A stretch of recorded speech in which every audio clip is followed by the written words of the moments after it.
Muito bem, pessoal. Estamos começando mais um episódio dos Encontros com o Futuro.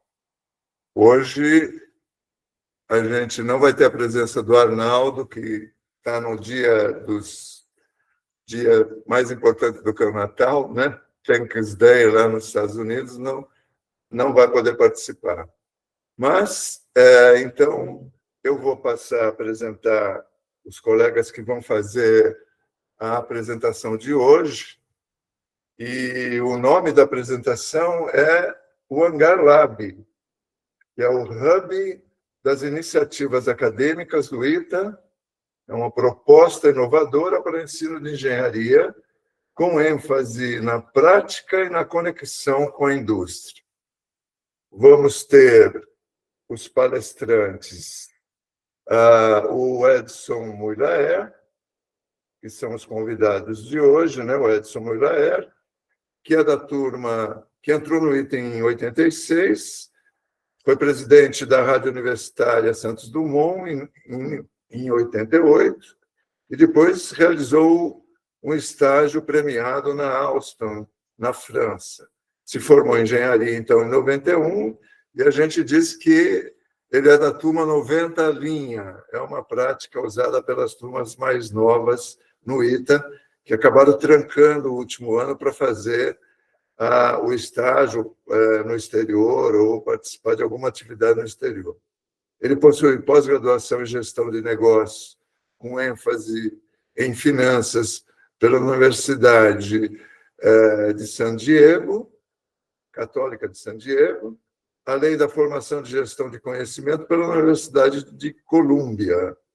Atualmente é doutorando em Ciências Tecnológicas Espaciais no ITA, com ênfase em gestão, processos, inovação, além de atuar como voluntário na Itaex, onde assumiu em 2024 a presidência da associação. Ele é atual presidente da Itaex. Também, hoje, nós vamos ouvir o professor Anderson Borilli, que é graduado e mestre em Engenharia Mecânica pela Universidade Federal de Santa Catarina. Anderson concluiu seu doutorado no ITA em 2009, incluindo um período de doutorado sanduíche na Alemanha como bolsista CNPq CAPES DAD, atuando nos institutos Fraunhofer, IFF e Fraunhofer IPT. Professor do ITA, atua no Centro de Competência em Manufatura, onde participou na implantação de ações como Fraunhofer Project Office, Laboratório Aberto e Desafio de Empreendedorismo, ITA Challenge. Tem experiência sólida em processos de manufatura aditiva, indústria 4.0, inovação e empreendedorismo, conduzindo projetos com indústrias nos setores aeronáutico, automotivo e de alta tecnologia. É membro do Conselho Diretor da Associação Brasileira de Engenharia Automotiva e atua frequentemente em comissões de trabalho e avaliação de projetos de pesquisa e inovação. Recentemente, designado como responsável pelo Laboratório de Máquinas e Ferramentas, o nosso antigo MOF, agora abrigando o Hangar Lab. Vou passar, então, para o Muylaer para falar um pouquinho de como surgiu a ideia do Hangar Lab. Muylaer, por favor. Obrigado, Paulo Inácio. Obrigado a todos aí da turma 73. Boa noite àqueles que nos ouvem agora diretamente. Saudações iteanas para aqueles que nos ouvem, né, nos assistem em outros horários. Uma alegria muito grande estar aqui com o Paulo Inácio, com todos vocês, em especial com o professor Borilli também, um entusiasta, né, do ensino, da graduação, que tem sido um grande parceiro da Itaex. Bom, falar do Hangar Lab é falar de uma história que está sendo construída, né? Parece que é fácil a gente contar uma história depois que ela está já com os pilares colocados, mas o Hangar Lab, me permitam dizer que ele nasce lá atrás em 2022, Em setembro de 2022, assumia a chefia da divisão da mecânica o professor Alfredo, que também é um itiano, né, contemporâneo nosso lá, turma 93 ou 94, o Alfredo. E o Alfredo, assumindo, né, convidou o professor Borilli para revisitar, retransformar, resgatar o MOF, né, o laboratório lá de máquinas e ferramentas que tantas e tantas gerações de itianos construíram seus propósitos, aprenderam a mexer nas máquinas que estavam lá disponíveis, e o MOF, de certa maneira, estava fechado, estava parado, estava pouco utilizado. Borilli aceitou o desafio e, junto com a Itaex, nós realizamos, em setembro de 2022, um primeiro workshop que visava um redesenho daquilo que seria um laboratório para o ensino da engenharia do futuro.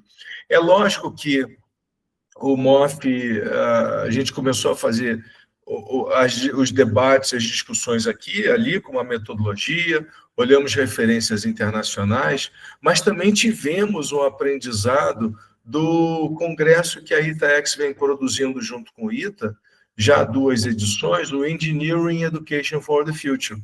A primeira edição do EEF, como a gente chama, foi em 2019. Então, a partir de 2019, a gente já sabia que era necessário um olhar atento às modernas técnicas e modernos métodos de ensino e de aprendizagem da engenharia. Aprendizagem ativa, como, por exemplo, o PBL, o Project Based Learning, o CDIO, Conceive, Design, Implement e Operate. Então, tem técnicas que já são consagradas na literatura e na prática da academia, sobretudo na engenharia, que nós queríamos testar. Então, o professor Borilli aceitou o desafio, nós fizemos um primeiro desenho lá em setembro, e desde então, com essas ideias, com as ideias que surgiram no próprio EEF, né, a partir de práticas internacionais e especialistas, o Hangar Lab veio sendo desenvolvido. O Hangar Lab, em 2024, ele tomou corpo e ele passou a ser considerado um projeto institucional, ou seja, um projeto da própria instituição de ensino. O ITA hoje abraça o Hangar Lab como um projeto do próprio ITA. A atual administração já defende que esse não é um projeto da Itaex, não é um projeto da mecânica, não é um projeto do Borilli, nem do Murilo Laerte, é um projeto do ITA. E é assim que tem que ser. E nós acreditamos nisso. E nós estamos aqui como operários do ensino, operários da educação, em prol de um ITA, né, em prol da excelência da educação e da engenharia do ITA. Então, assim, resumidamente, sabe, Paulo, ouvinte, esse foi o início do Hangar Lab, e ele prevê também, desde a sua concepção, que a gente possa acolher as iniciativas acadêmicas que a gente encontra no ITA hoje, e são de excelência, como, por exemplo, a ITA Android, que é uma iniciativa de competição de robótica, ou o Aerodesign, uma iniciativa de aeromodelismo. Alunos do primeiro, segundo, terceiro ano participam de competições na Rocket, na Robio, no eVTOL, mesmo naquelas que são relacionadas a empreendedorismo, como a ITA Júnior. Os meninos fazem um trabalho maravilhoso que merece reconhecimento, e o desafio deles ao construir protótipos de engenharia, aeromodelos que voam, foguetes que são lançados e robôs que jogam futebol, meu amigo, isso é coisa séria, isso não é hobby, isso é engenharia. Então, o Hangar Lab nasce para isso também. Vamos, então, passar para o professor Borilli. Por favor, professor. Obrigado, Paulo Inácio. Obrigado, Mulaerte. De fato, é uma satisfação estar aqui, poder trocar um pouco das ideias, compartilhar e explicar um pouco o que é a nossa proposta. E cada vez que a gente interage com pessoas com conhecimento, como a audiência aqui, os colegas que vão interagir com a gente acaba aprendendo alguma coisa, absorvendo, analisando e melhorando os nossos projetos aqui. Tá? Então, acho que o Mulaert já colocou um panorama bastante relevante, né? O ITA sempre está preocupado com a questão de ensino, mas eu acho que essa questão do Hangar Lab, junto com o EF, que sempre manteve essa chama acesa, ela coincidiu com a ideia, com uma oportunidade de a gente tinha um espaço, que é chamar aqui carinhosamente de MOF, né, todo mundo conhece, que estava defasado, estava, né, fora de uso, e quando você fala em reformular modelos de engenharia, como é que se faz? Tem várias ações que devem ser trabalhadas. Aliás, teve uma entrevista aqui no Encontros com o Futuro com o Irineu Gianesi, que fez uma aula magnífica sobre estruturação de currículos de engenharia. Ele foi um dos palestrantes do EF, um cara que entende muito bem as coisas. E aí, dentro dessa complexidade, que é você mudar uma escola, você formar um curso adequado, aproveitar as melhores práticas, como é que você faz isso? Como é que se implementa na prática, né? Então, o que a gente entendeu é que tinha uma necessidade de uma reformulação de um espaço, de um laboratório, que era o MOF, que estava praticamente sem uso, com essa oportunidade de dar um apoio diferenciado às práticas acadêmicas, principalmente às iniciativas. Então, foi um momento que as coisas coincidiram, né? E quando houve a conversa, né, com a chefia aqui da divisão da engenharia mecânica, que sempre foi responsável pelo MOF, de revitalizar o MOF, e falar, olha, não faz sentido fazer o MOF que era 75 anos atrás, a gente tem que fazer um MOF para as demandas atuais, que aí coincidiu, né, com o que estava sendo discutido. Então, foi um momento de oferta e demanda muito interessante nisso. Tá? A gente, como o Moletti falou, a gente tem amadurecido as ideias, algumas coisas não andam na velocidade que a gente quer, mas a gente fez em outubro um evento de apresentação, onde a gente chamou vários stakeholders, né, tanto alunos participaram, professores, pesquisadores e também muita gente da indústria, para conversar, né, entender um pouco mais isso. Então, foi um marco bastante importante para a gente nessa questão de dar publicidade, e agora mostramos, agora temos que fazer, né. Então, foram algum tempo de entender, conversar, entender internamente quais eram as demandas que existiam, mas também coisas mais operacionais, como limpar o espaço, tirar máquinas, etc. Então, a gente conseguiu dar um uso, o laboratório não está do jeito que a gente ainda deseja, mas a gente está trabalhando para isso. Tá?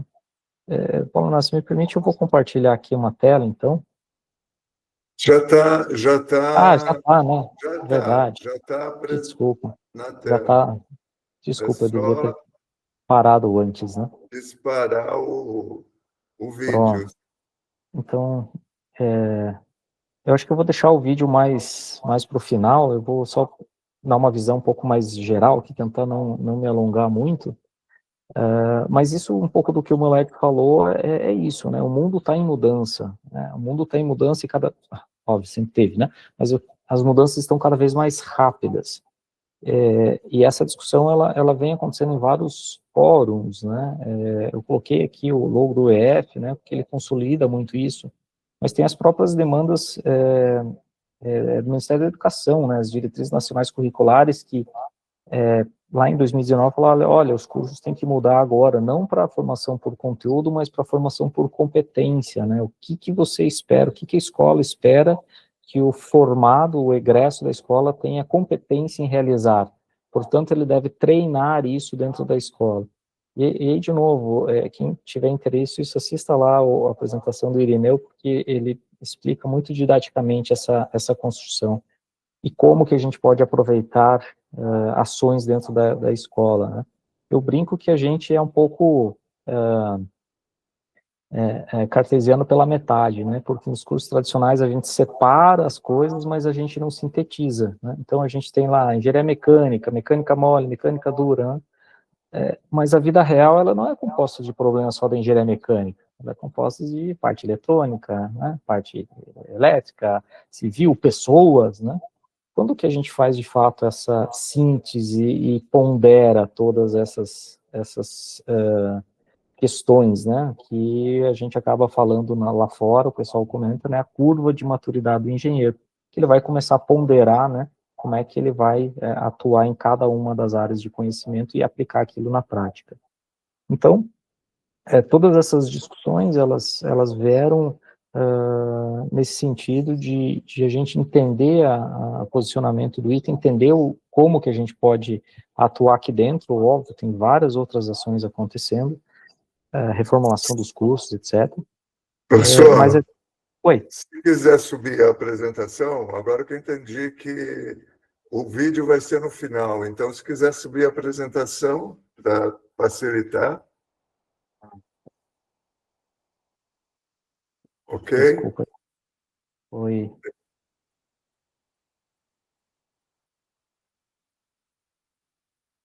Oi, aqui. Bom, demora um pouquinho, mas vai chegar, que a gente já deu uma treinada antes. Muito bem. Tá aí. Tudo bom. A gente estava treinando antes aqui, eu deixei a tela do vídeo, pessoal. Depois a gente volta para o vídeo. É para fazer um suspense aqui, né? Todo mundo aguarda o vídeo aí no finalzinho. Bom, mas tudo isso que eu estava falando, estava explicando isso, né? O EF, as diretrizes nacionais curriculares, nosso modelo ainda, um pouco preso, né?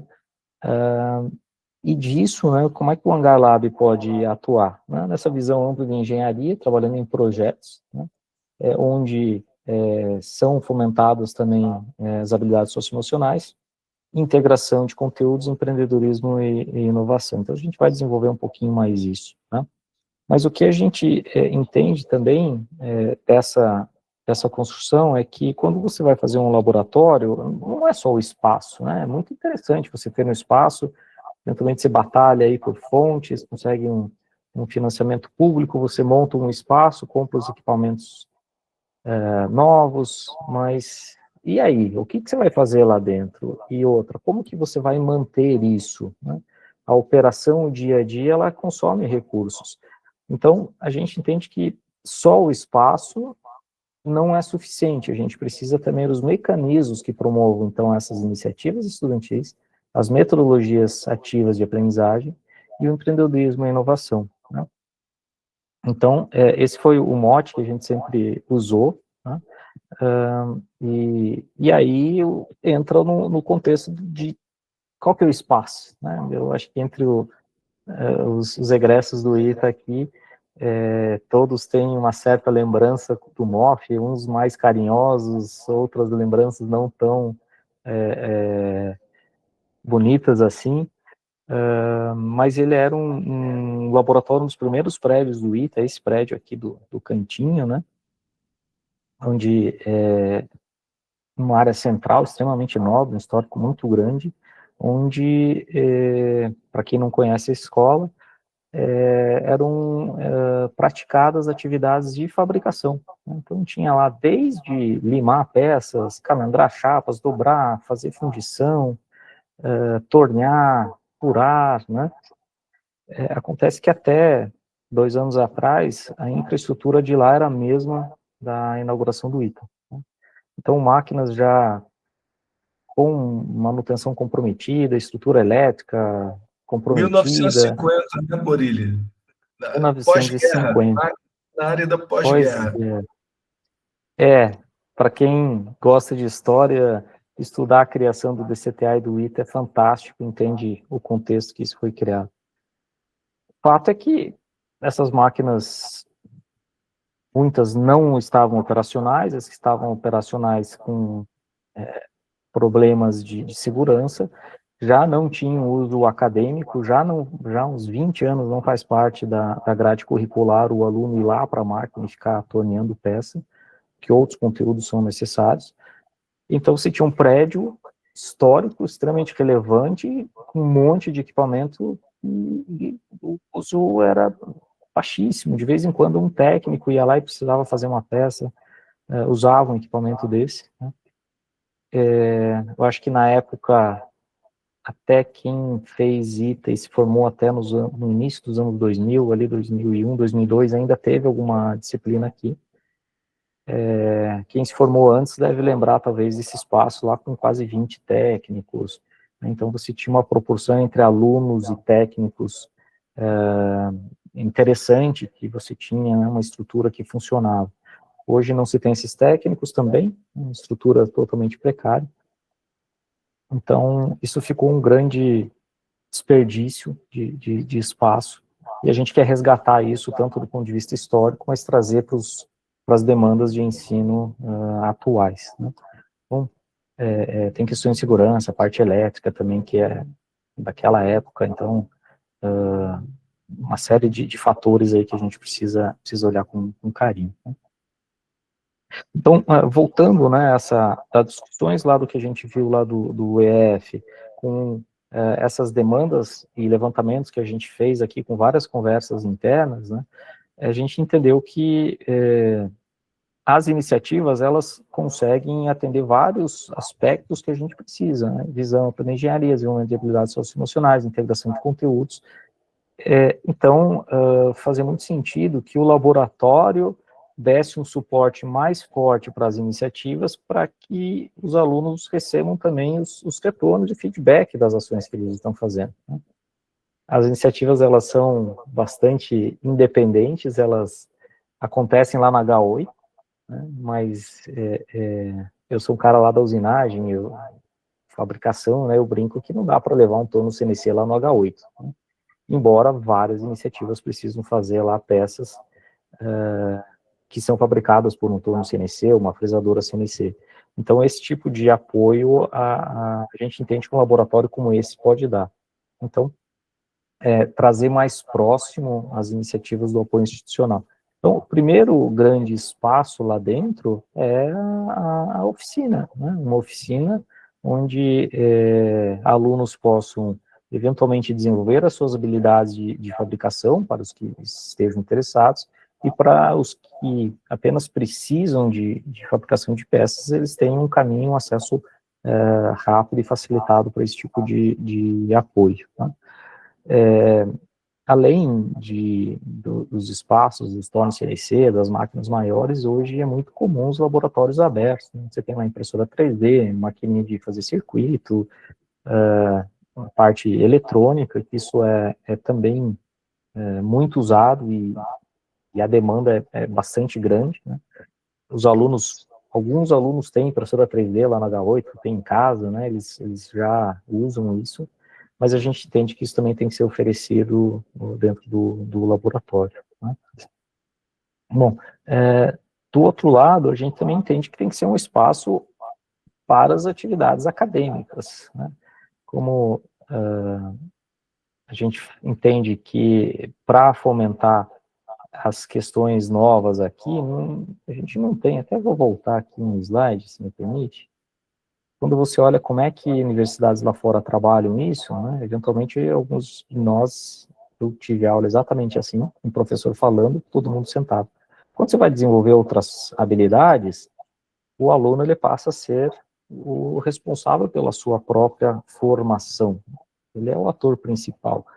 O professor acaba sendo um maestro, né? Ele orienta o conteúdo, as discussões, mas o aluno é que é o protagonista do seu processo de aprendizagem. Então, o ambiente também não é mais esse. O ambiente é um ambiente diferenciado, muito mais flexível, onde você tem ali atividades de trabalho, né? Então, é um ambiente desse que a gente quer fazer, que a gente chama de espaço Obeya, né? Obeya, quem é da cultura do Lean Development, ou talvez lá mais alinhado com os japoneses, é a grande sala, ou a sala de guerra, né? Um centro de controle dos projetos, porque essencialmente as atividades são trabalhadas por meio de projetos, né? Organização de projetos para resolver problemas. Então, precisa, né, também desse espaço, inclusive para a gente ter mais conforto para os 180 alunos que estão entrando agora anualmente aqui no ITA, considerando as 50 vagas a mais dos cursos que serão lá no Ceará, né? Os 2 primeiros anos vão ser aqui no ITA. Então, a gente não tem um espaço assim tão adequado para as turmas maiores, tá? E para manter isso vivo, a a gente quer trazer as iniciativas para a próxima, né? Então, a gente já tem lá o Baja, o Fórmula, que tem as salas anexas ali, né, já integradas praticamente, e o Itandroid também utilizando o espaço lá, e a gente tem mais oportunidades de integração. Então, fazer o acompanhamento, estar mais próximo das iniciativas com apoio, volta para tudo aquilo que a gente estava falando aqui das habilidades que a gente quer trabalhar, né? Então, a gente está trazendo também algumas experiências aqui do CCM, né? Quem conhece o laboratório, e eu sempre deixo muito claro, né? O Hangar Lab é um laboratório de ensino, que vai dar apoio à pesquisa, né? Os alunos de pós-graduação precisam lá de um corpo de prova, fabricar algum dispositivo, é o Hangar Lab que vai fazer. O CCM é um laboratório de pesquisa, né? Mas que apoia o ensino, a gente ministra aulas aqui. Só que a gente não consegue ficar fazendo peças aqui, porque a gente não tem as ferramentas próprias, a gente não tem nem o pessoal, né? Quem opera as máquinas são os alunos de pós-graduação. Mas o CCM está emprestando várias coisas interessantes, né? Como as rotinas de alocação de máquinas, treinamentos de segurança, agendamento de horário, e principalmente uma visão de que o custeio do laboratório ele precisa ser próprio, ele não pode depender do custeio orçamentário do ITA, porque simplesmente não tem, né? Então a gente precisa de alguma proposta que o Hangar Lab consiga gerar valor para a sociedade e possa ser remunerado por isso, para que ele consiga manter a operação. E já adiantando, a gente entende que nas atividades de inovação a gente consegue trabalhar com isso, né? Então, destacando um pouquinho mais aqui os espaços, tá? Vou tentar ser um pouco mais objetivo aqui, para a gente ter um tempinho para as discussões, mas a gente avançou no detalhamento, né? Então, os espaços iniciativas, o espaço da oficina, o espaço OBEA, a gente não quer perder nossos heróis, né? Então, a gente precisa lembrar quem são os caras que fizeram coisas muito relevantes aqui para a gente. Os alunos perguntam assim, pô, e o Ceará, será que eu vou? Como é que vai ser lá? Tá começando? Eu falei, olha, quando o Osiris Silva chegou aqui, ele estava numa condição muito pior lá no Ceará, né? Então, por que você não pode ir para lá e fazer uma coisa extremamente relevante, né? Assim como esses caras fizeram 50, 60, 70 anos atrás, né? Então, esses grandes conquistas realizadas foram pessoas e que elas devem inspirar as nossas gerações, né? Então, não queremos perder esse vínculo com esse espaço extremamente nobre. E o ItaNext, que é o que vai dar a porta de entrada e a relacionamento com a sociedade lá fora, tá? Também a gente, uma universidade de ponta no mundo, ela vive na sua bolha sem conversar com a sociedade. E aqui a gente quer ter esse vínculo onde empresas que queiram estar em contato com esses alunos, principalmente empresas que têm estruturas de inovação aberta, que elas sejam muito bem-vindas aqui, participem durante um cronograma de atividades para que a gente possa ter a interação, os alunos conhecerem as empresas conhecerem os alunos conhecerem a realidade, né, as demandas reais, como é que é a vida lá fora depois de formado, e estabeleçam os relacionamentos, né? Então, aqui são algumas imagens que têm norteado a gente, né? Então, salas para as iniciativas.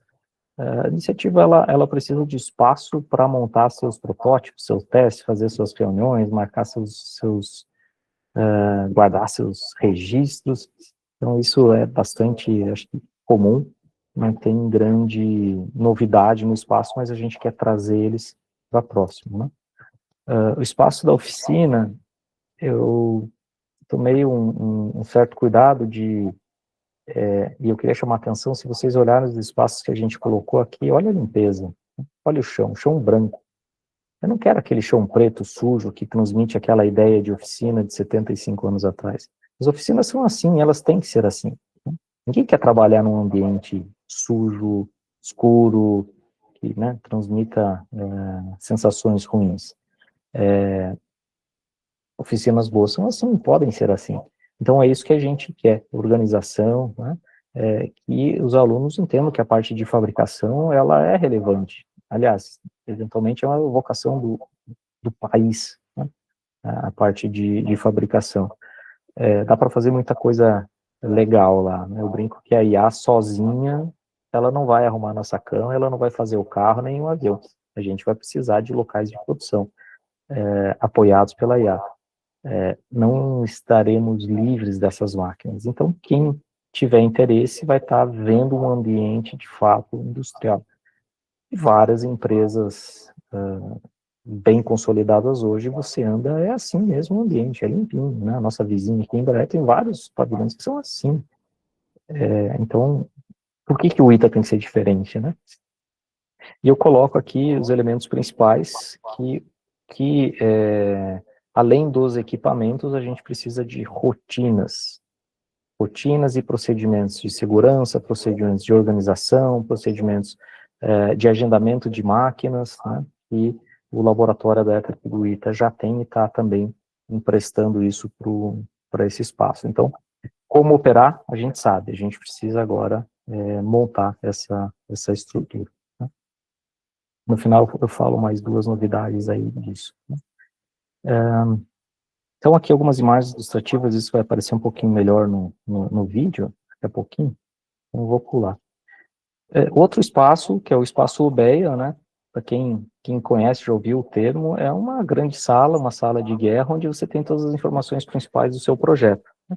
Então, como a maioria das atividades ligadas a projeto, ou das atividades acadêmicas que se baseiam em PBL, elas precisam dessa gestão de projeto, a gente precisa, portanto, de um espaço adequado. Né? E não tem nada de muito sofisticado.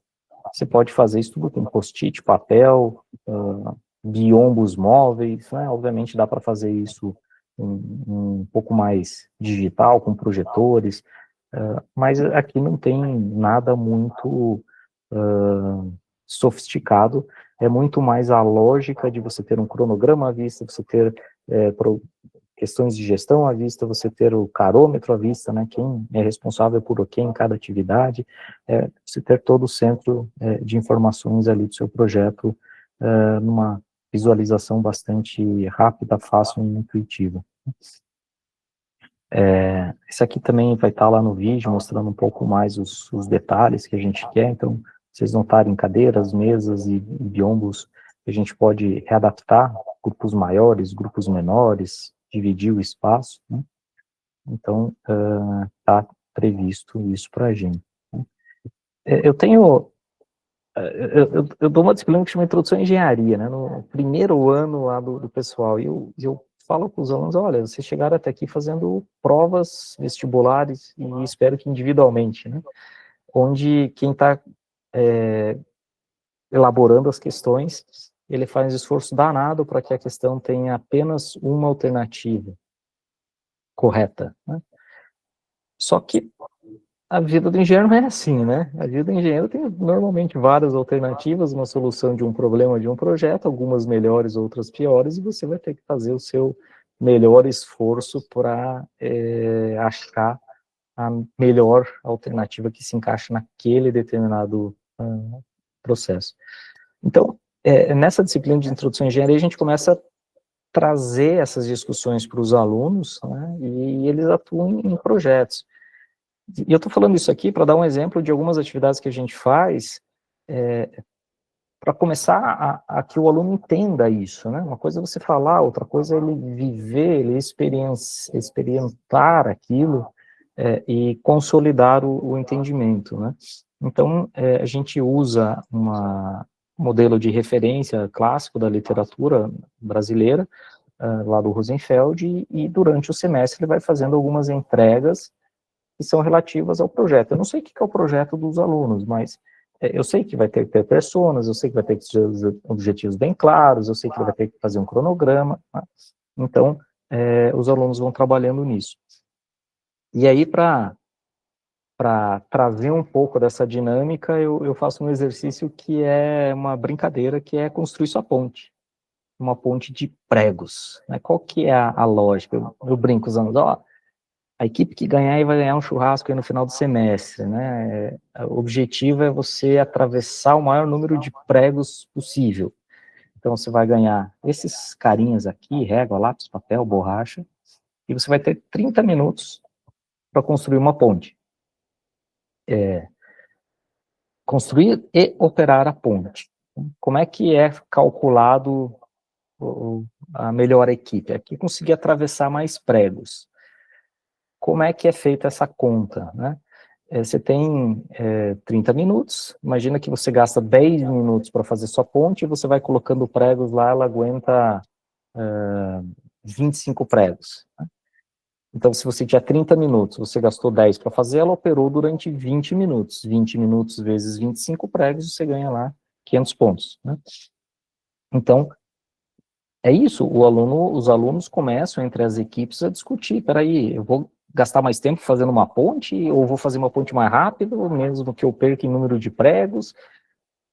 Em 30 minutos você passa um ciclo de desenvolvimento, onde ele tem que pensar em conceitos, eventualmente fazer alguns protótipos, ele não sabe como é que ele vai amarrar as coisas, mas tem que decidir, né, não decidir, o tempo corre. Então, é um exercício muito simples, que é feito em sala de aula, mas que eu quero que eles tenham a percepção de que, olha, tem que estar todo mundo sabendo as regras, né? Tem as regras lá, como é que funciona, qual que é o cálculo, está todo mundo compartilhando e fazendo a sua parte, não tem 3 pontos sendo construídos ao mesmo tempo, né? Então tem problemas de comunicação, tem problemas de gestão de tempo, tem problemas de pacificação de conceitos, né? Todo mundo quer dar opinião, mas não dá para fazer todas, né? Então, num exercício muito simples, a gente faz esse tipo de discussão dentro de sala para tentar que eles tenham essa percepção mais real, né, de que não existe uma única alternativa, existem várias formas de você fazer ponto, existem várias formas de amarrar as coisas, tem várias soluções, e o momento você tem que escolher uma e seguir com aquele cara ali. Né? Então, para esse tipo de atividade, em 30 minutos a gente passa bem essas questões. Eu não preciso de uma cadeira que o aluno fica sentadinho olhando para a cara do professor, né? A gente precisa, eu brinco, né? Tem ponte assim, tem ponte assada, né? Não precisa dizer qual que foi melhor.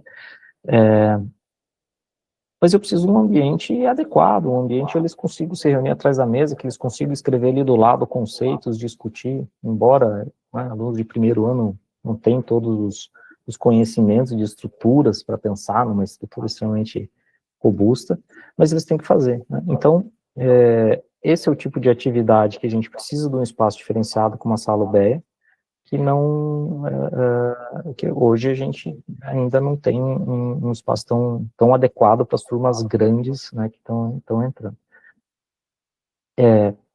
Se vocês olharem aqui, são parte das máquinas antigas que a gente vai deixar no próximo espaço aqui, mas desde o ano passado a gente já conseguiu fazer essas aulas que não usam os equipamentos, né, mas lá no MOF, reativando o uso acadêmico dele depois de praticamente 20 anos, assim, tá? Então, do ponto de vista acadêmico, é isso, né? Tem várias disciplinas que precisam desse tipo de ambiente e a gente quer disponibilizar isso lá. Né? Eu falei desse cantinho aqui, a gente quer manter alguns equipamentos no espaço memória e inspiração, né? Esses caras que chegaram 70 anos atrás fizeram coisas maravilhosas com aquele tipo de equipamento. Daí a provocação que eu faço para os alunos e vocês agora, com IA, com máquinas, né, um ambiente extremamente moderno, o que vocês vão fazer? Qual vai ser o legado de vocês? Né? Então, não é só um museu, mas a gente quer que isso realmente seja algo de inspiração, mantendo o histórico, que eu falo dos heróis brasileiros, né? Quem são nossos heróis. Né? Bom, e aí, por fim, como eu falei, o Itanext a gente está chamando que é o clube de inovação. Então, tudo aquilo que eu falei antes ali, é para atender demandas internas, né? Mas como é que a gente relaciona lá com fora, sem ser nos projetos de pesquisa? Porque isso acontece no ITA, em outros laboratórios, vários laboratórios fazem projetos de pesquisa, né? Então, aqui a gente quer ter a participação de empresas que estejam interessadas, primeiro, em inovação aberta, ou seja, tem vários temas que a gente precisa entender um pouquinho melhor quais são as demandas e como é que pode ser aproveitados, e também interagir com os alunos, né? Eu quero conhecer os caras aí, eu quero saber o que esses caras estão fazendo, né? Será que essas soluções tecnológicas que as iniciativas estão desenvolvendo não servem para mim lá na frente? Tem muita coisa legal ali que pode ser aproveitada. Tá?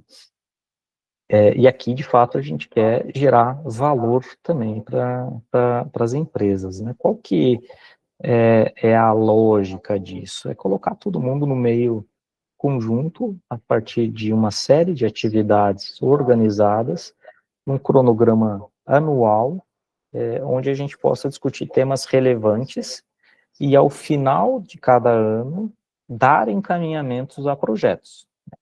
Então, começa com uma reunião de board,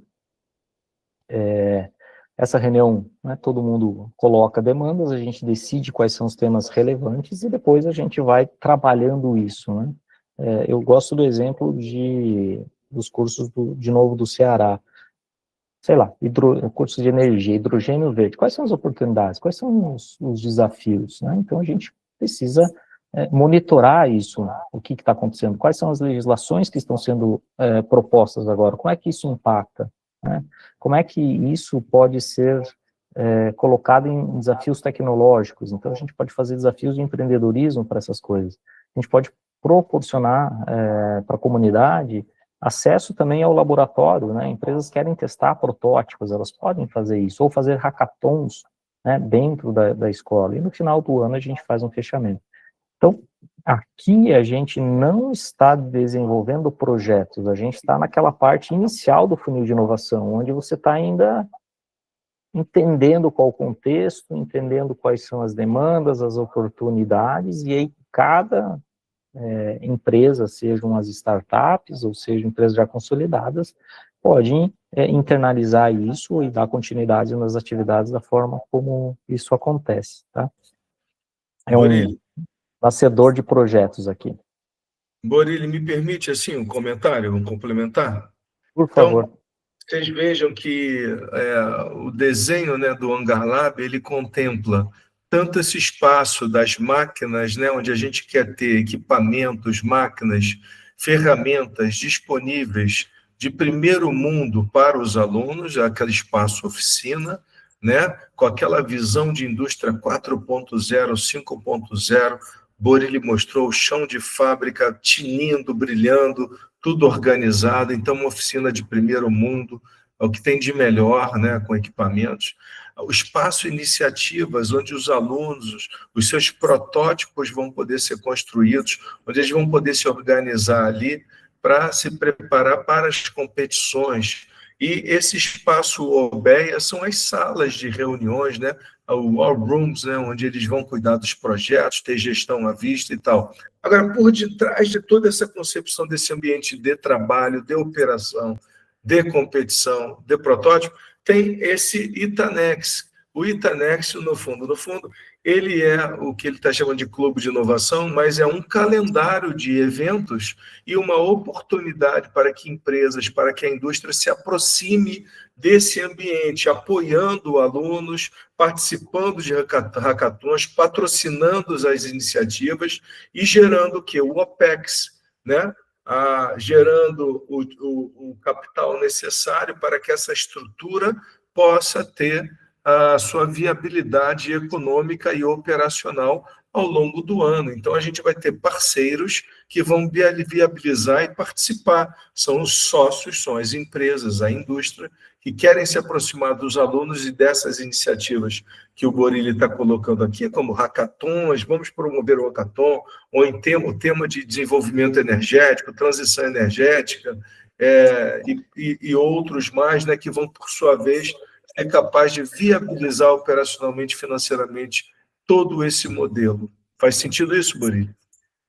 Exato, mas gerando valor para as empresas. A gente não quer doação, a gente quer gerar valor. Se eles não falar, não, isso aqui não serve para mim, a gente volta para a prancheta e vamos buscar uma forma de gerar valor. A empresa não pode participar aqui simplesmente porque ela acha que está fazendo uma doação ou algo puramente sem retorno, né?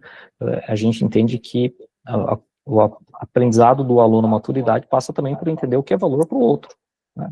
E aqui é onde a gente tem essa oportunidade de relacionamento, tá? E quando a gente propôs esses tópicos, eu não vou me estender muito aqui, mas o importante é que a gente já faz isso aqui no ITA, né? A gente já fez Itachelli. Itachelli tem mais de 10 anos, o DCWorks a gente fez durante 3 anos, já rodou mais de 60 projetos, o Observatório tem.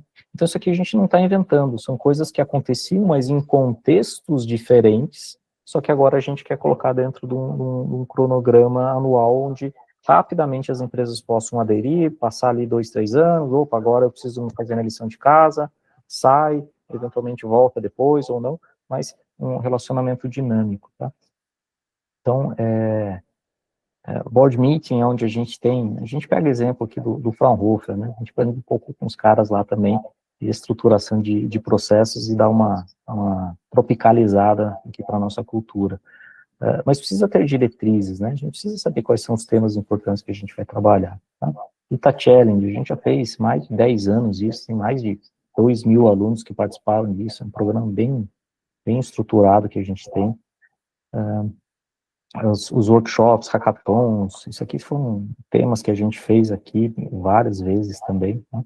Não vou ficar passando muito detalhes aqui, mas esse aqui é interessante, né? Uma empresa nos procurou uma vez, olha, eu preciso fazer, eu preciso comprar às vezes aquela bandejinha que vai no presunto lá para fazer meu protótipo. Aquilo é extremamente barato, mas como é que é o processo de compra de um negócio de R$10 dentro de uma empresa? Muitas vezes o processo de compra, ele é muito mais caro do que o item que você está comprando, é muito mais demorado, né? E a flexibilidade dentro das empresas, você tem uma série de questões de operação, departamentos, etc., e restrições de trabalho que impedem, por exemplo, ou dificultam, deixam muito caro que a empresa monte um laboratório aberto. Se a empresa tem um projeto de inovação de pesquisa, é possível que esse tipo que parece ser um serviço, mas ele está vinculado a um projeto de inovação, então é possível fazer dentro de uma instituição pública, né? Então, muitas vezes é mais fácil a empresa vir e usar um laboratório aqui dentro, se eu tiver o convênio antes, porque é mais barato, mais rápido e coloca a gente interagindo com os nossos alunos, que é super, super interessante, né? Então, isso é uma coisa que a gente entende que pode gerar muito valor aí para empresas com custo bem baixo, né? Deixo aqui também, né, a gente já tem um nosso podcast também já funcionando, o canal, já temos gravações, temos já como fazer isso também, que é uma ferramenta que a gente entende de comunicação também com as mídias digitais, que a gente vai continuar utilizando aqui para cá também, tá? E aí, no final, a gente precisa fazer um fechamento do ano, fazer mais uma reunião, um balanço, etc. Tá? Então, dessa parte, agora, mensagem positiva, né? A gente conseguiu assinar os convênios de comodato essa semana, né? Então, a gente tem um parceiro aqui no ITA que é a Indústrias Home, que vão fornecer máquinas, vão atualizar as máquinas que a gente tem, são 3 equipamentos, né, que vêm para o ITA, 2 vão lá para o Hangar Lab, como estava previsto. Então, coloquei as fotos aí, é um centro de usinagem, de fresamento, um centro de torneamento. Então, são processos bem consolidados, tradicionais, de uma grande empresa que tem uma história também fantástica no Brasil, que estarão disponíveis. A gente finalizou recentemente está em processo, né, de finalizar o concurso, então a gente tem 2 tecnologistas e um técnico que devem iniciar agora no começo do ano também lá aqui no ITA. Então a gente já tem máquinas, já tem 3 pessoas para isso, tá? Então começo do ano a gente quer já disparar o board meeting, né? Provavelmente vai na primeira semana de fevereiro, a gente vai divulgar isso um pouquinho mais consolidado, como estava dependendo desses detalhes aqui, ainda a gente não bateu o martelo na data, mas começo de fevereiro a gente já quer fazer essa reunião para começar a rodar. E aí, para quem tiver interesse em atuar e estar mais junto com a gente, tem um QR Code, tem basicamente um formulário que tem lá para a gente manter um contato. Quem tiver interesse que a sua empresa participe desse ambiente, fique à vontade lá de, basicamente, nome e e-mail, que a gente vai mantendo o contato e vai mantendo esse alinhamento para já em fevereiro a gente poder disparar essas ações aí, o cronograma do ano. Obrigado, então, pela apresentação, Borilli. Se você quer apresentar o filme agora ou deixamos para mais tarde? O que você acha? Acho que o Mulaete tem um comentário. Agora é bom mostrar o vídeo agora, antes das perguntas. Enquanto isso, eu vou lembrar os colegas que eles devem levantar a mão, fazer a fila. Mulher, não precisa levantar a mão, tá, mulher? Vocês que estão participando vão fazer as perguntas e você vai responder junto com o Borilli. Então, vamos ver se nós conseguimos subir o vídeo, subir né? o filminho, o vídeo, para ver o vídeo, isso. Com áudio. Com áudio, então. Eu só queria fazer mais um comentário, tá? O vídeo, ele tem alguns detalhes que não estão na apresentação, mas eles tentam representar um andamento de um detalhamento do projeto arquitetônico que está sendo feito em paralelo, tá? Então, obviamente, a gente vai precisar de recursos para reforma, etc., que a gente está correndo atrás, mas o que tem no vídeo aqui tem muita coisa que já está detalhada e projetada que a gente não mostrou na apresentação. Quer dizer, não é só uma ideia de futuro, né, Mulaerte? É algo que a gente já vai começar a operar, mas esse aqui é o que a gente quer implementar isso no curto prazo, tá? Exato. Eu vou passar, se der algum problema, vocês me avisem, por favor, gente. O Brasil é construído sobre sonhos ousados. E aqui, nós lançamos esses sonhos ao futuro, onde o potencial se torna realidade, através da colaboração. Somos mais do que um instituto de ensino. Somos um ecossistema que constrói impacto real. E esses resultados são frutos das nossas iniciativas estudantis, desenvolvendo o futuro da mobilidade aérea com tecnologia de ponta, unindo talentos para superar desafios reais da engenharia. E a vitória é a consequência de um propósito comum. Acelerando a inovação, da ideia ao protótipo. Conectando a universidade ao mercado, com soluções de alto impacto. Incentivamos o empreendedorismo em maratonas de tecnologia e inovação. Impulsionando pesquisas na vanguarda da tecnologia aeroespacial. Nossas iniciativas já geram conhecimento e resultados concretos. E programam um futuro de transformação para o país. Agora, estamos prontos para o próximo passo. Apresentamos o Hangar Lab, um ecossistema de inovação aberta e ágil, projetado para integrar talentos e iniciativas em um só ambiente. Um lugar onde a cooperação acelerada acontece. Aqui, pesquisa, indústria, empreendedorismo e educação se conectam para criar o futuro da tecnologia no Brasil. No Hangar Lab, os maiores talentos, pesquisadores e as empresas mais inovadoras vão trabalhar lado a lado, em um modelo rápido e colaborativo. Transformando os desafios da indústria em soluções inovadoras. projetos acadêmicos, em negócios de alto impacto.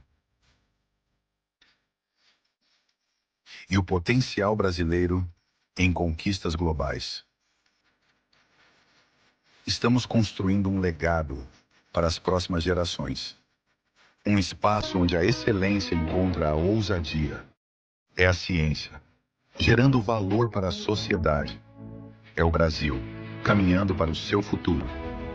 E você pode ser protagonista dessa história. O Hangar Lab não é apenas um espaço físico. É um convite para construir o amanhã. Junte-se a nós. Hangar Lab, transformando conhecimento em futuro. Uma proposta para um modelo ágil de cooperação academia-indústria.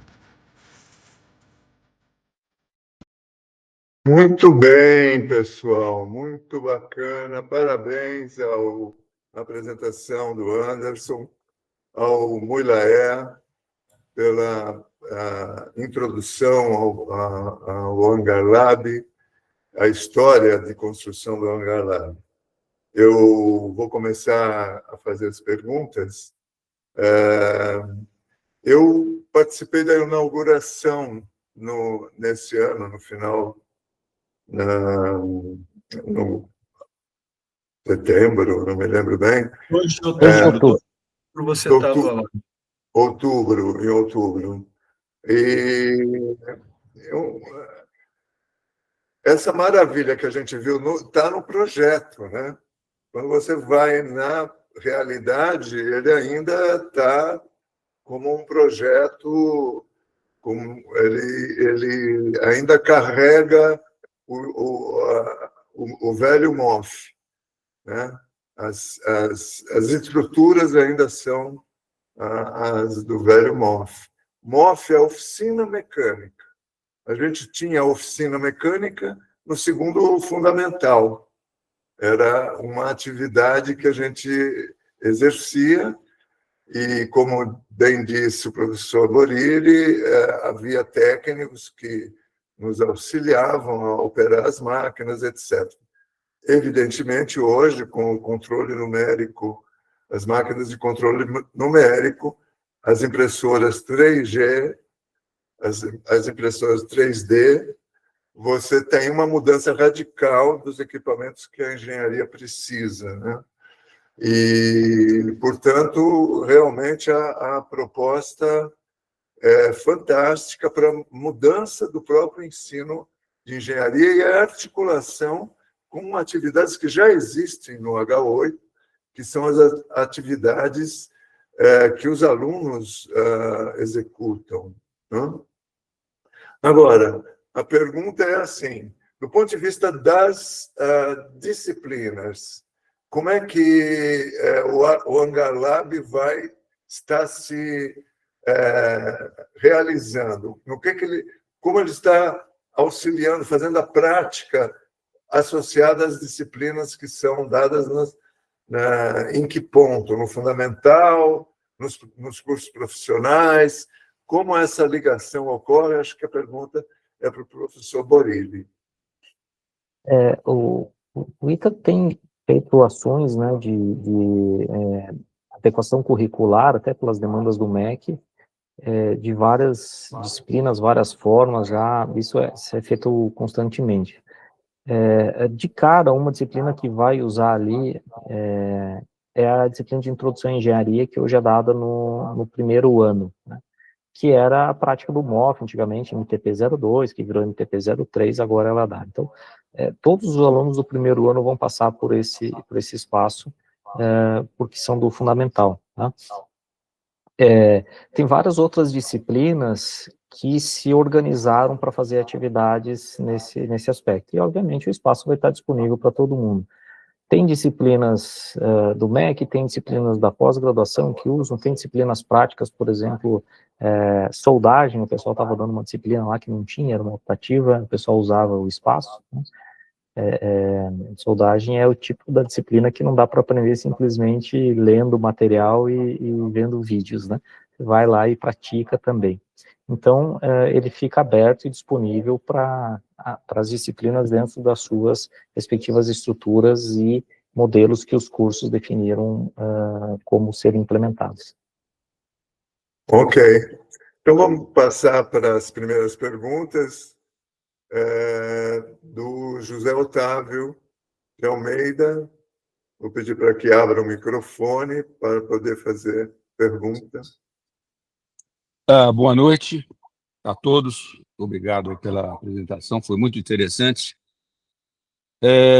Eu sou da turma 69, na época que a gente usava a régua de cálculo, e o computador nosso era o 1620 da IBM no primeiro ano, e depois o 1130, que acho que tinha 64K, se é que tinha isso de RAM, e o disco duro dele precisava um guincho para colocar os discos lá. Tinha um carrinho para colocar, e usava um programa pré-fabricado, Continuous System Modeling Program da IBM, para simular como computador analógico, etc., que tinha os computadores analógicos ali do ICO, que tinham meia dúzia de amplificadores, não dava para fazer o que eu queria. Bom, para dizer que eu sou da época do dinossauro, quando os bichos falavam, e o MOF foi, para mim, muito importante profissionalmente. Eu adorei o MOF, primeiro que você não tinha que meter HH para fazer prova, e eu sempre gostei de oficina, tanto que hoje eu tenho um MOF em casa, pequeno, com torno, fresa, etc., onde eu faço os meus hobbies, né? Mas, profissionalmente, eu vi o seguinte: eu trabalhei em vários países, trabalhei na Ásia, trabalhei na América e na Europa, e tive empresa na Europa com mais de 1.000 funcionários. Essa empresa, não sou mais proprietário, mas ela está lá muito bem. E trabalhei com engenheiros dessas diferentes países. Observei o seguinte: principalmente os japoneses, os americanos e os ingleses tinham essa formação a que eu tive de MOF, de laboratório de eletrônica, que eu tinha, apesar de ser da mecânica, eu tive laboratório de eletrônica, tinha laboratório de motores elétricos, tinha o lab motor, enfim, esses países, esses engenheiros que tiveram uma formação, tiveram laboratórios e tiveram mão na massa, complementando a formação de sala de aula, esses engenheiros eram muito mais produtivos do que os engenheiros, por exemplo, de países latinos, que tendem a ser muito mais acadêmicos, muito bons. Os caras bons de matemática, os caras eram fantásticos. Agora eles já usavam as HP 4950, que faziam inversão de matrizes ali na mão, não precisava usar computador, etc. Eles eram muito bons, academicamente, mas precisavam do empurrão para transformar aquela capacidade teórica em algo produtivo. Então, eu tive no ITA em 2019, pelos 50 anos de formado, e uma das coisas que eu fui ver é o MOF estava fechado. Aquilo foi uma grande decepção para mim. Acho fantástico esse laboratório aí, o hangar, como chamam, não sei, mas por tudo, para que os futuros engenheiros possam transformar em realidade aquilo que eles estão vendo na sala de aula. Eles possam fabricar seu motor. Eu vejo que o pessoal que está fazendo, esse pessoal da Itaex, que tem o pessoal que faz os aeromodelos e tal, eles usam motores comprados. Motorzinhos são japoneses, são alemães e agora chineses. Nós não fabricamos isso. Aliás, o Brasil...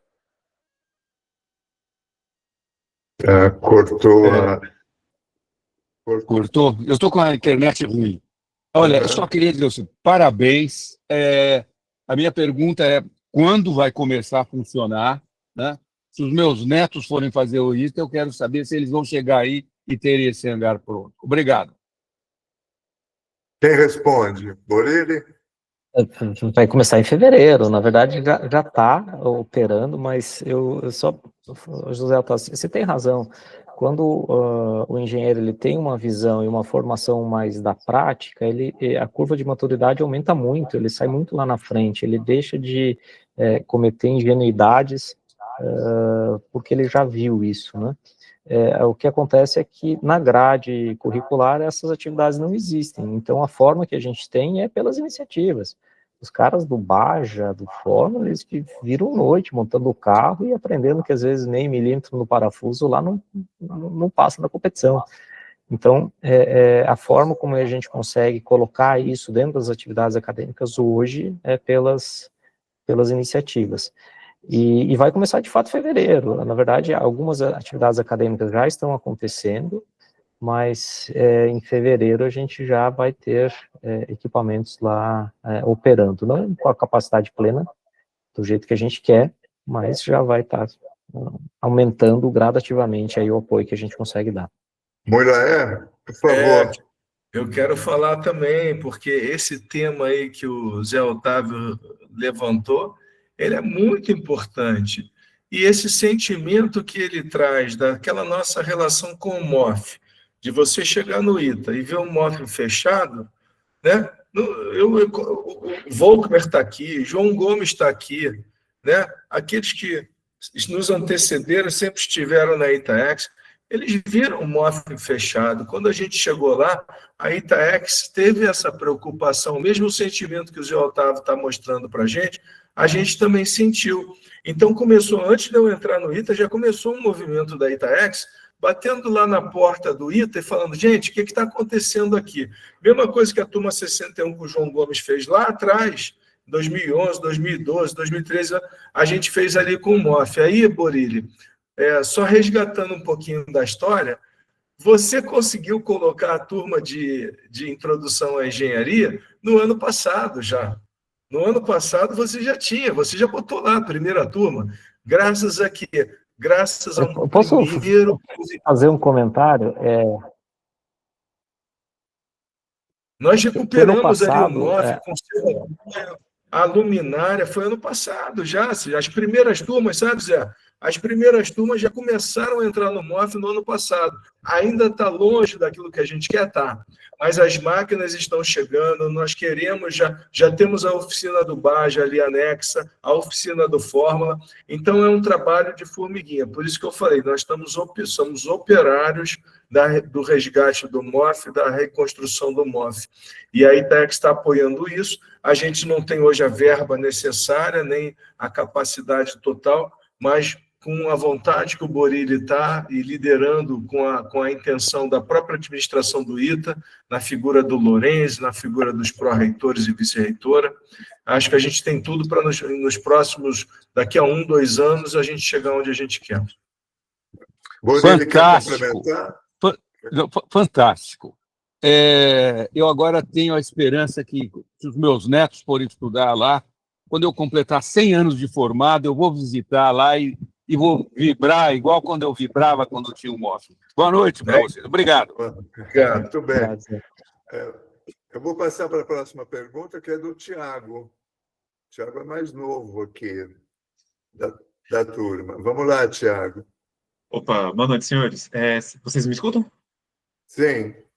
Bom, a minha pergunta envolve um pouco a pergunta do Paulo, que é a questão do vínculo com o Lab, com as aulas do ITA, eu vou dar um pouco do meu depoimento. Eu sou o Thiago Tonaco, da MEC 22, eu acho que eu sou mais novo aqui presente. Eu tive aula com o Borilli, inclusive, lá no meu 2º ano, que na minha época a aula que ele dava era no primeiro semestre do 2º ano, terceiro semestre. Ano passado. Oi? Mudou ano passado, a introdução à engenharia mudou ano passado e o primeiro e segundo MEC tiveram aula no MOF ano passado. Então, todos os alunos do FUND ano passado passaram por lá. Chique. O que eu queria perguntar, eu ia puxar mais ou menos esse gancho, porque vou primeiro fazer a pergunta, depois dar o contexto. A pergunta é como motivar um aluno a focar nessa parte técnica de engenharia. Eu cheguei aí no ITA sempre vibrando em mecânica. Eu fiz ITA Androids, eu fiquei meus 5 anos de ITA Androids na parte do humanoide, fiz o projeto da perna do robô, fiz o projeto do novo chapão, pelo menos o primeiro modelo. E assim, volta e meia eu passava lá no CMC para fazer a produção com impressão 3D e de vez em quando dava com a manufatura por usinagem. Mas era mais uma coisa, iniciativa própria, não tinha aquele auxílio, aquele incentivo do próprio ITA para poder fazer essas coisas, era coisa que a iniciativa fazia e aquela paixão que eu tinha pelos robôs. E aí, assim, o MOF, eu nunca usei ele institucionalmente. Eu conheci ele de histórias, e a primeira vez e única que eu usei ele foi porque eu fui usar eu tive uma ajuda de um pessoal do Baja para soldar prato de bateria por encontro musical. Então a gente usou guilhotina para pegar um prato de bateria antigo que estava completamente destruído, para fatiar ele com a guilhotina, e com a solda a gente usar as fatias que a gente fez para consertar os outros pratos que estavam melhores. Então eu vi aquele hangar todo largado, vamos dizer assim, bem empoeirado, não vou mentir, essa descrição que eu tenho aqui, lá em 2019, e ver essa perspectiva e eu vi aquelas máquinas, cara, essas máquinas aqui, eu sou mecânico, assim, eu adoro a parte de manufatura de produção, eu sempre todas as minhas pesquisas que eu fiz aí no ITA foi mais voltado para a questão de ser um desenvolvedor de projeto. E eu vi aquelas máquinas, aquela mão da massa, eu adorava isso. E aí, assim, eu vejo isso com uma grande importância. Só que aí veio a pandemia, veio um monte de coisa, e outras coisas que eu vi é que o início do ITA atrapalhou muito a minha turma, que eu percebo na questão de engatar numa questão de parte técnica. Aí eu mesmo, eu acho que eu só fui assim mesmo porque eu sempre fui apaixonado nessa área, e eu sempre tentei correr atrás. E um dos projetos que eu mais gostei durante o meu prof foi o projeto do 4º ano com o Rony. Não sei se que era que misturava a questão de análise de elementos finitos com manufatura aditiva. Eu fiz com a minha equipe, a gente ficou no primeiro lugar lá, que a gente conseguiu, foi bem legal, aquela teste de carga que fazia, eu adorei aquilo ali. E hoje em dia, eu trabalho como uma parte mais administrativa do que como projetista. Hoje em dia, eu estou tentando voltar um pouco minhas origens, estou trabalhando, estou empreendendo um pouco nessa questão, voltando ainda para a questão de manufatura. Hoje em dia, a gente, justamente essa questão que o Edson e o Anderson trouxeram da questão do Hangar Lab, de otimizar a questão de manufatura com inteligência artificial. Aí eu estou tentando fazer uma coisa disso, melhorando a questão desde da função, estou trabalhando com função, projeto de modelagem 3D, com conceitos a partir de IA. Essa está sendo um pouco que eu estou tentando fazer, voltando para as minhas origens. Mas aí que tá. É o meu perfil. Como é que vocês... E eu percebo que tinha muito colega meu que poderia ter esse perfil se tivesse sentido desde o início.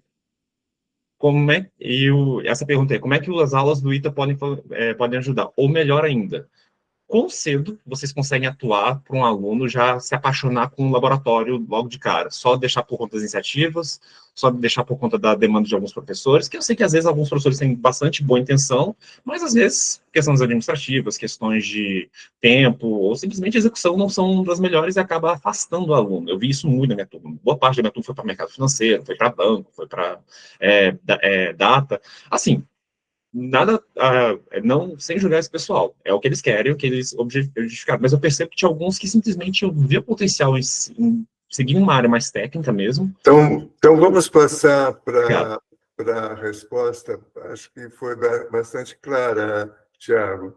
Anderson, Orílio.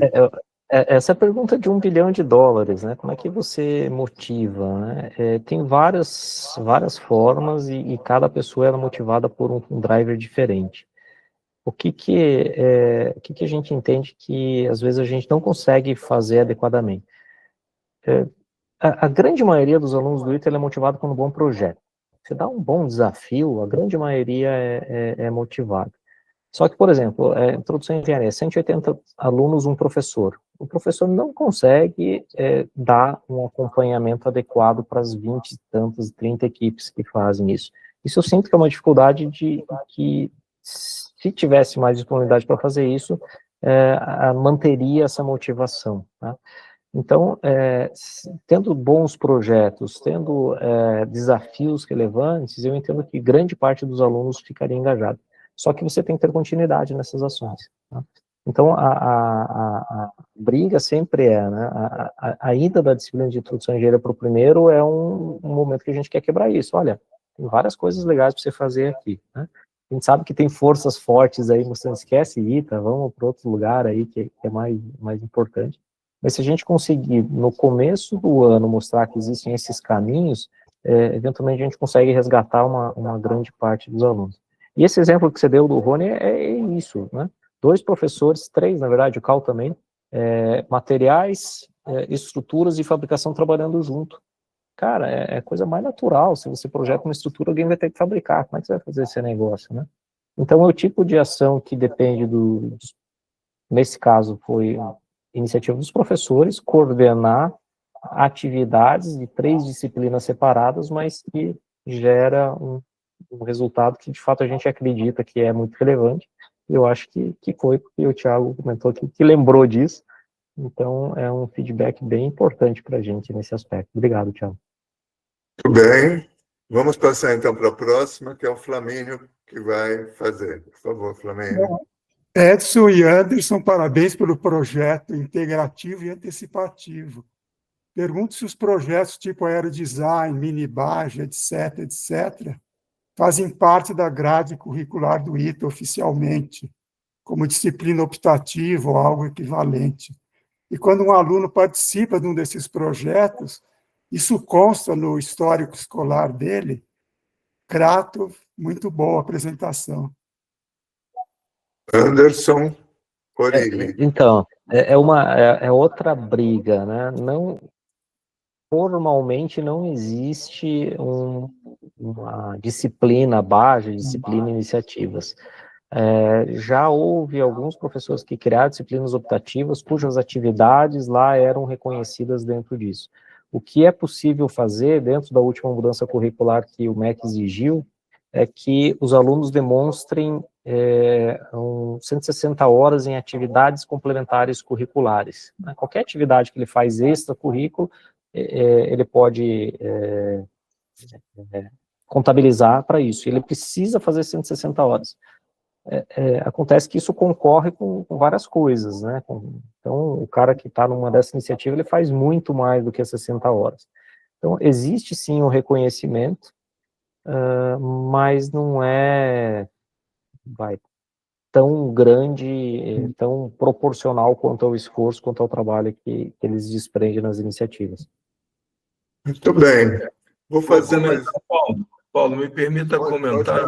Pode comentar. A pergunta do Flamínio é muito pertinente. Esse eu acho que é um dos desafios da escola.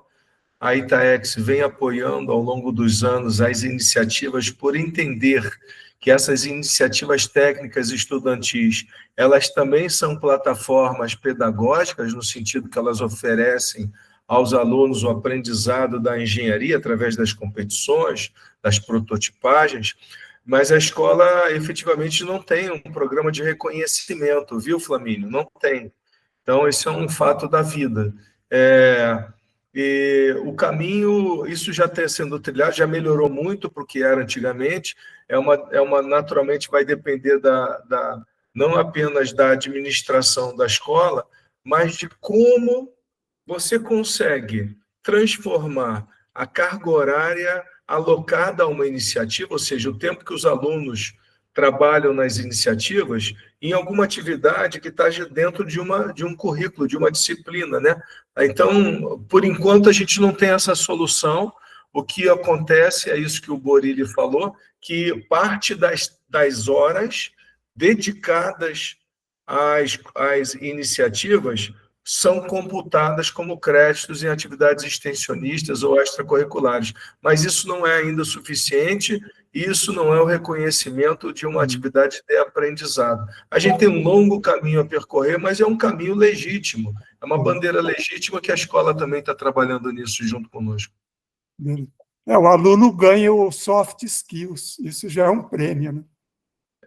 Mas é mais do que o soft skills. Na hora que você tem que desenvolver um robô que joga a bola, para em pé, corre atrás da bola e é autônomo, é muito mais do que isso, né?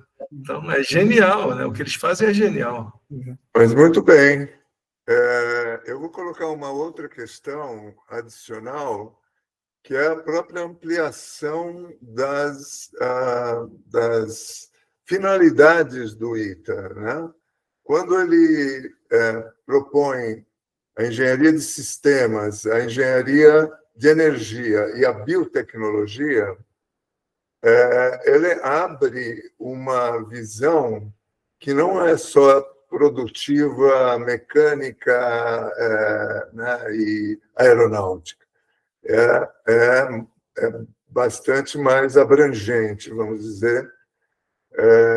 E você, por exemplo, na biotecnologia, as indústrias ligadas à biotecnologia não vão só produzir produtos, elas vão ter que desenvolver processos. Então, essa integração já existe. O pessoal por exemplo, a professora Mônica, que trabalha na área de biotecnologia, né, de bioengenharia. Então, como o Hangar Lab pode incorporar essa nova formação, essa nova vertente de processos, de desenvolvimento de processos, não só desenvolvimento de produtos, na sua perspectiva. Professor Borilli? Tem várias frentes. O Hangar Lab não ele é um meio de apoio a várias coisas, né? No final das contas, é isso. Voltando, né, na parte da professora Mônica lá, ela tem iniciativas também, a Robio, né? Então tem alunos que trabalham lá nas iniciativas e que fazem projetos dentro, inclusive, de introdução à engenharia, com o apoio lá da Robio. E às vezes tinha projetos lá de mão biônica, precisava prototipar coisas, precisava estar no laboratório, construir ações. Então, tem também tem desenvolvimento de formas. pele, né? Desenvolvimento de pele, que é uma pesquisa que também é dessa área de biotecnologia, por exemplo.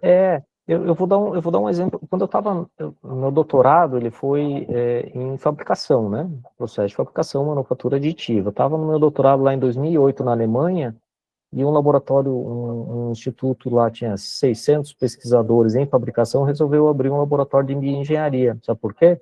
Porque eles faziam microtextura em superfícies para saber onde que o crescimento celular era melhor, porque era um desafio da biologia. Então, hoje em dia, não tem mais separação de áreas, né? Você ficar no seu quadradinho ali, esquece, você vai estar muito, muito restrito. Então, acho que é isso que o ITA tem buscado com essas outras áreas, né? Energias, tem um monte de coisa que exige competências de áreas diferentes, a questão é como é que se organiza isso. E aí o ITA Next é isso, é chamar todo mundo para conversar, para lá, como é que a gente faz essas coisas aqui, como é que a gente amassa esse barro com as iniciativas. Então, tem apoio desde laboratório, desde fabricação, essas coisas, o ambiente de discussão, tem várias frentes aí que ele pode ajudar, coisas que não são tão óbvias, assim, no primeiro momento. Ok, vamos passar para o Moilaé, para completar. Eu queria completar, porque percebam que o Hangar Lab, quando o Borilli abre a apresentação dele falando que o Hangar Lab é um espaço, é um ambiente, e é justamente isso, é um ambiente de multidisciplinaridade, de multi-iniciativas, onde você tem diferentes equipes trabalhando em soluções, em desafios distintos, mas que estão trocando experiências entre si. Então, esse hub das iniciativas vai permitir que as diferentes engenharias elas se interconectem e que os alunos ganhem com isso, né? Essa troca de práticas, essa troca de experiências. Vou dar um exemplo que acontece hoje. O simples fato da gente ter colocado a equipe do Fórmula junto com a equipe do Baja, embora eles trabalhem com requisitos de competições diferentes, um formando um tipo de carro, outro tipo de carro off-road, ainda assim, eles têm muitas coisas em comuns. Então, eles têm um intercâmbio de melhores práticas entre eles, e a mesma coisa a gente vai observar quando a ITA Android já estiver operando ali dentro e as outras iniciativas. Umas mais, umas menos, mas interdisciplinaridade, seja ela engenharia de sistemas, engenharia eletrônica, mecânica, computação, ou as outras mais, elas vão se conectar. Então, o Hangar Lab, ele permite essa multidisciplinaridade e interdisciplinaridade das engenharias. Isso eu acho que é uma coisa muito benéfica para os alunos e para o aprendizado.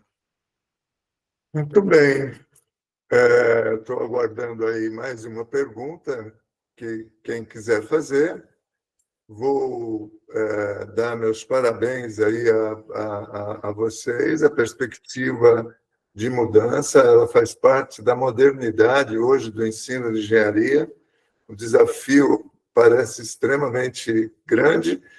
E a gente, quando eu fui no mês de outubro, né, assistir à inauguração, né, havia uma certa expectativa da própria aeronáutica incorporar como um projeto da aeronáutica, né, no sentido de que daria mais força para o processo de formação, o reconhecimento dessa atividade do Hangar Lab, e que poderia, então, recursos estarem mais disponíveis. Como anda essa direção? Eu acho que nós tivemos avanços. Nós tivemos já 3 visitas do DG para conhecer o espaço, ele teve lá na apresentação. DG é o diretor-geral do CTA, tá? Só para aqueles que nos ouvem, que não estão familiarizados, né, Borilli? DG é o diretor-geral do CTA. Isso. O ITA ele não tem uma independência de ações, né? Basicamente, todos os grandes projetos passam pelo DCTA. Então, esse alinhamento é algo que a gente tem feito também nos bastidores, que precisa, o pessoal precisa entender o que é, precisa entender a necessidade de cooperação, a gente vai precisar de instrumentos jurídicos também ágeis, né? Então, existe vários aspectos que precisam dessa articulação. E a gente vai conversando com as pessoas, né? Então, tem um grande trabalho aqui, chefe de gabinete também é o coronel Pedro Cucuca, é um formado aqui, tem ajudado a gente também nessa interlocução com os militares, a pedido do próprio reitor. Então, a gente tem trabalhado nesse lado aí de bastidores também para reforçar o apoio.